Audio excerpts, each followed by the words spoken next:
Hello and welcome to Fire in the Belly. Today we have a boardroom talk and we're with Mr. Hugh Hegarty. Good afternoon, Hugh. Good afternoon, Pete. How are you?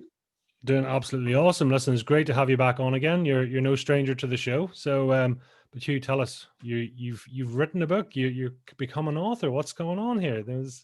I have co-authored a book, yes, with some amazing people, and it's a book that's relevant no matter what stage in life you're at, but more relevant at the minute because each of the 20 authors within the book have overcome obstacles or difficulties within their life and have gone on to achieve good things in different areas of their life. So, there could be issues in the likes of business, mental health, um, general life issues, and even there is even one of the chapters that's on coping with the lockdown and the COVID. So it's very relevant to what's still ongoing with the pandemic, but even pre and post pandemic, there will be other issues that you may get tips or advice by reading these chapters within the book that'll help you deal with life issues and business issues and other issues and help you overcome them. So I think it's an exciting time for all the authors in the book. Oh, absolutely. It's definitely. I'm loving the energy that's coming out of it, and there's so much of a vibe and a energy going with it. So talk to us a bit about your section then. So give us an idea of what you've covered and what it really means to you as well. Okay, well, my section, my chapter is a bit about my own story of my own mental health issues, which we have talked about before, but maybe there are probably some within your audience that may not have heard the previous story. And I was in deep depression and planned my own suicide for, it was basically around my father's bereavement. And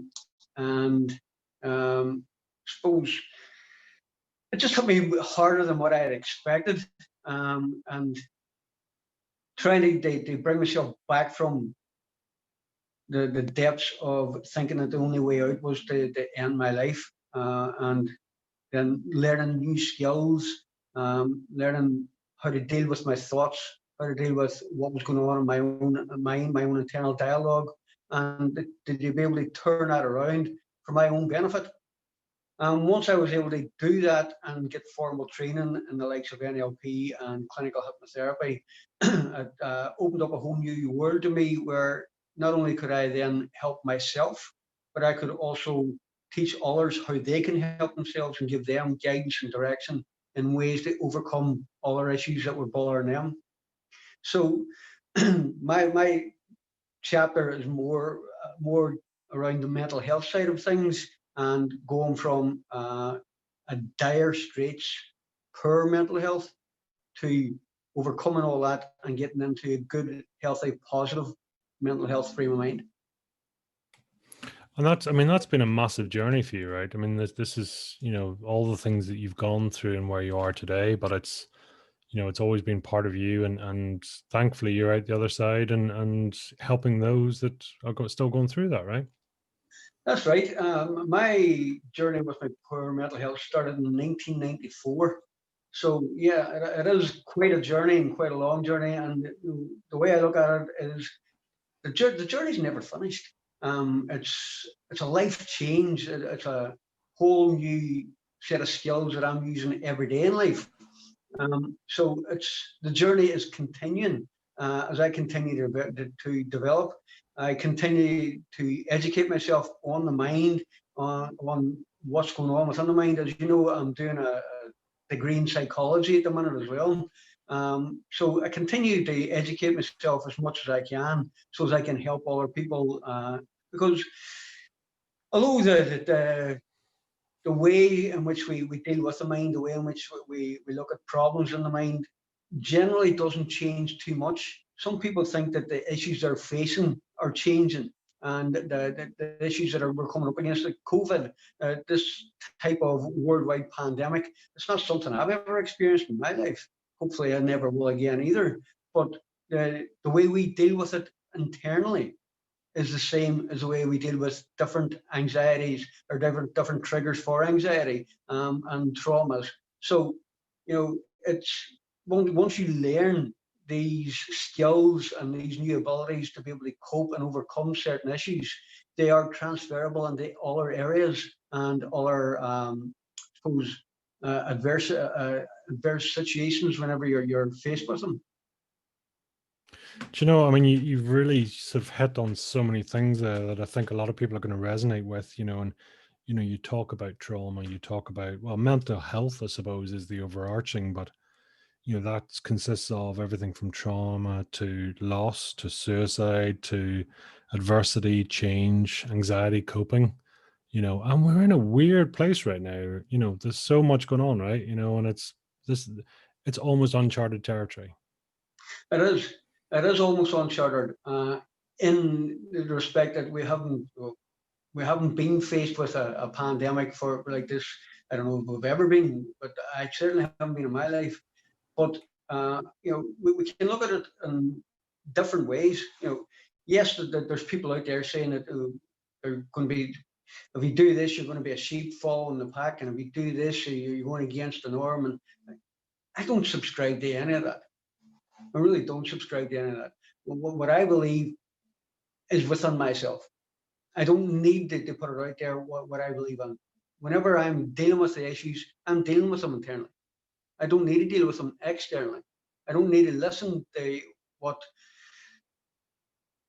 the masses are saying, because quite often the masses aren't come from an educated background.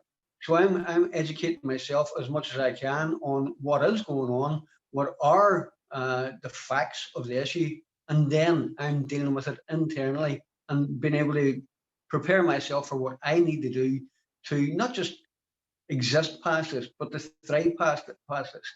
And that's both in my own personal physical and mental health, as well as in my own business life and my own personal life. So there's a mixture of issues there that I'm faced with, that I have to make certain decisions on. For business, there's a lot of decisions I need to make, a lot of things, a lot of choices I have to make. And thankfully, at this minute in time, I don't have any employees. I'm self-employed, and I am looking after myself and generating finances to keep my family going. That's what my main concern is at the minute. With my own mental health, I don't allow myself to fall victim of conspiracy theories and hearsay, and I stick to facts. I stick to the facts of what I believe, and that's crucial for me, because whenever I research what's going on and I see what the facts are, I don't then allow myself to be diversified by what other people's opinions are. So I use those facts for my personal mental health and my physical health. I'm involved in running clubs, running club here in Derry. I do cycling as well. I can no longer do the swimming and swimming pools, but we still choose to go into the open water, just along with a friend of ours. Just we don't actually go for a swim. We just go in cold water exposure, and sort of it invigorates you and gets a lot of things going that's good for your own mental health and physical health.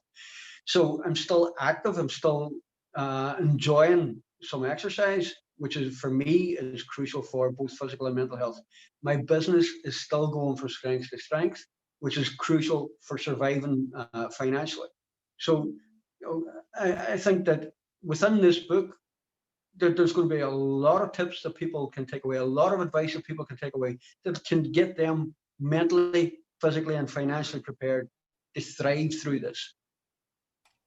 And I think, I mean, it ties back in really nicely to even the title of the book. You can choose to be life right now. You can choose what you want to do. We have situations in front of us, as in life, as in change. We have anxiety. We have all sorts going on. But yet you can choose to follow negative beliefs, or you can choose to be life, right? Yeah, exactly. There's so many different stories, scenarios out there about what's going on. Okay, get involved with what the reality is, and what's right for yourself. Take the advice then from those that are in the know.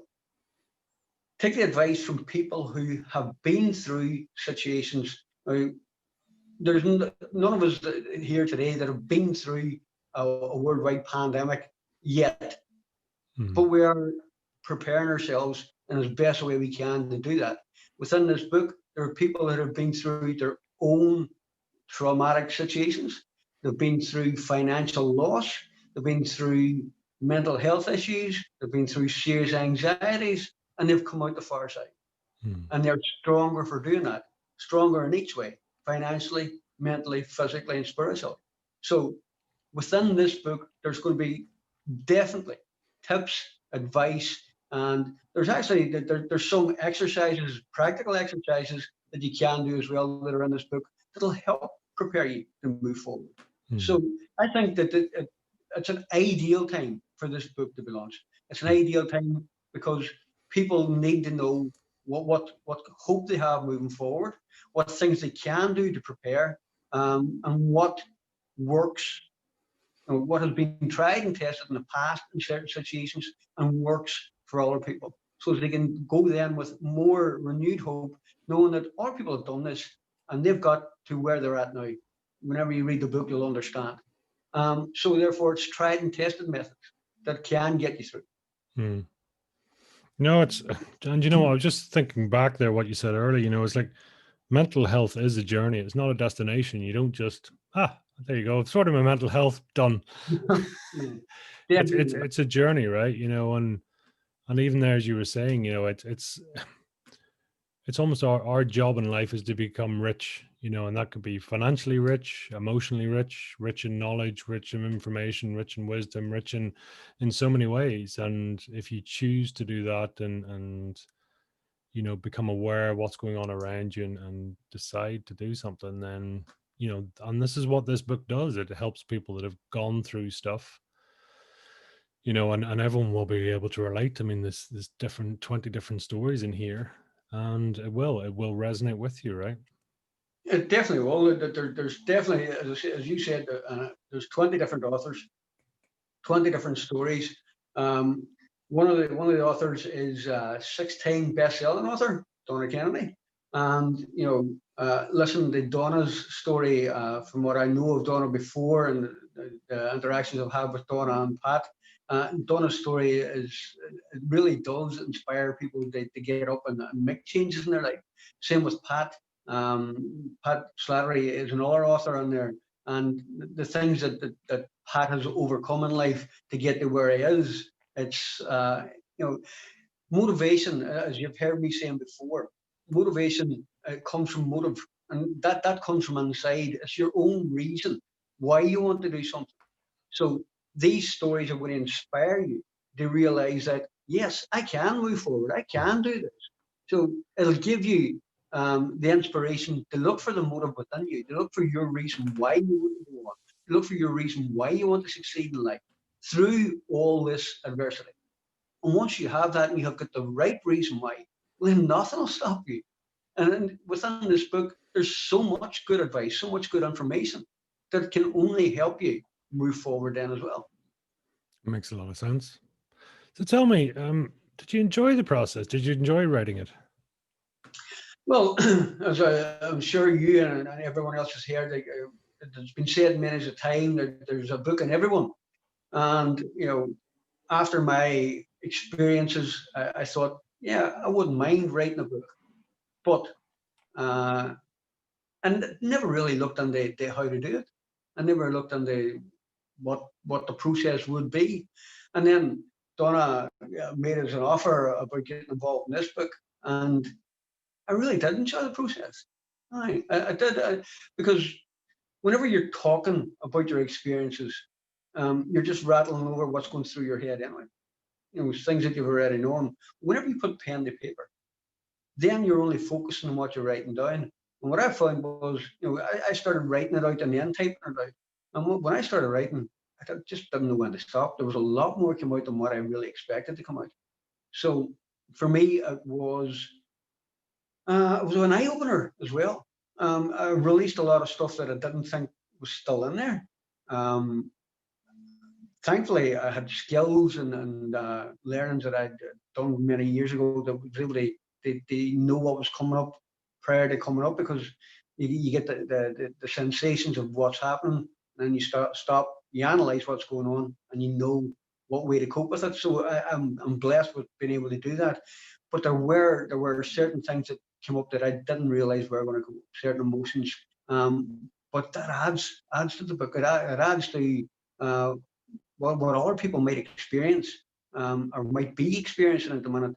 And thinking, well, if he's experiencing this and he's got to hear, well, and he's still experiencing it and able to cope and move forward with it, well, yeah, I can do that too. Absolutely. I mean, I appreciate your humility, and I think a lot of people are going to resonate with that. You've laid out a path, and you've been incredibly open and vulnerable, which I think a lot of people will see. And in fairness to you, where you've come, where you've gone to really, and where you are today. So, thank you for that. Thank you. Are you did you enjoy like pen to paper? Are you sort of a stop starter, or were you able to just sit down and go through the flow? What was it like when being a fly on the wall watching it? Well, I think I did. I wrote mine out over a 2-day period, and whenever I started off, I just kept writing, just kept going, and that for me was a strange phenomenon. Whenever I'm writing at the minute, I'm doing the assignments for university and things like that, and I have no experience at all of being at university. This is my first ever experience at university, but I'm loving it. So whenever I'm doing that, I'm writing to maybe a script, sort of reading a paragraph, and I'm writing out notes. So whenever I'm writing from what's in my head, there's that much in there. I didn't know what to include and what not to include. So the first time I wrote down, I was way over what the word limit would have been, so I had to cut it down. So it took me the next day then to cut it down to what would have been acceptable, and what I could leave in and what I couldn't. So it's given me an idea that maybe there is a full book in me at some stage, but just not yet. Love it, and it's great. I mean, listen, that's part of the process too. That actually gets out there. What message would you like, people to take away from the book? What was your intention here? Well, my intention in the book is, and as I can see from just glossing over what the other stories from the other authors would be, especially at the minute, there's a lot of issues out there facing a lot of people. And there's a lot of people who are in a position that they could never, ever have imagined in their life that they would be in now. And that can cause a lot of emotional turmoil. It can cause a lot of negative thinking, and it can cause a lot of uncertainty of where to go and what to do. Within this book, and within what I've done in my life's journey so far to date, I have overcome a lot of adversity. The other authors have overcome a lot of adversity. So with the right drive, the right ambition, and then the knowledge of where to go and what to do, which you can get from this book, then there's nothing that is impossible. Absolutely nothing. And I truly believe that. I believe that within this world, we can all be, do, and have anything we want, as long as we set the intention. And as Pat would say, set your intention and pay focus to you, or pay attention to your intention, and go with it. Set your stall out, set your goals, and work every day towards your goals. It doesn't have to be hard. As long as you're not procrastinating, as long as you've got your reason why set, then you can do it. And within this book, there's so much inspiration, so much good knowledge, good advice, that it'll definitely help you along the way. Whenever I was starting out in my journey, I was selfish to a degree because I didn't want to ask for help. Now I realize that had I looked for the help, it was there, and it would have made my journey easier. So if you're out there looking at this book and you're thinking, oh, maybe I will, maybe I won't, just buy it. Just buy it, because it will undoubtedly help you along your journey in some shape, form, or fashion. Oh, absolutely. I mean, so what for you then is, what's your sort of final message and what's the call to action here? My call to action is, whenever you're sitting here looking at this podcast, there will be a link below that'll come up. Click on the link, buy the book, support the authors, but also support the Kevin Bell Repatriation Trust, because the proceeds are going to that worthwhile charity. But ultimately, you're not just supporting the authors and supporting the charity, you're supporting your own journey forward by having a book that's got loads of tips and advice on how you can overcome most of the obstacles you're going to ever face in life. Makes a lot of sense. Hugh, I thank you. I look forward to the book coming out, and I look forward to seeing where your journey goes and your future studies, and the best of luck with it all. So, Hugh Hegarty, thank you very much. Chat to you soon. Thank you.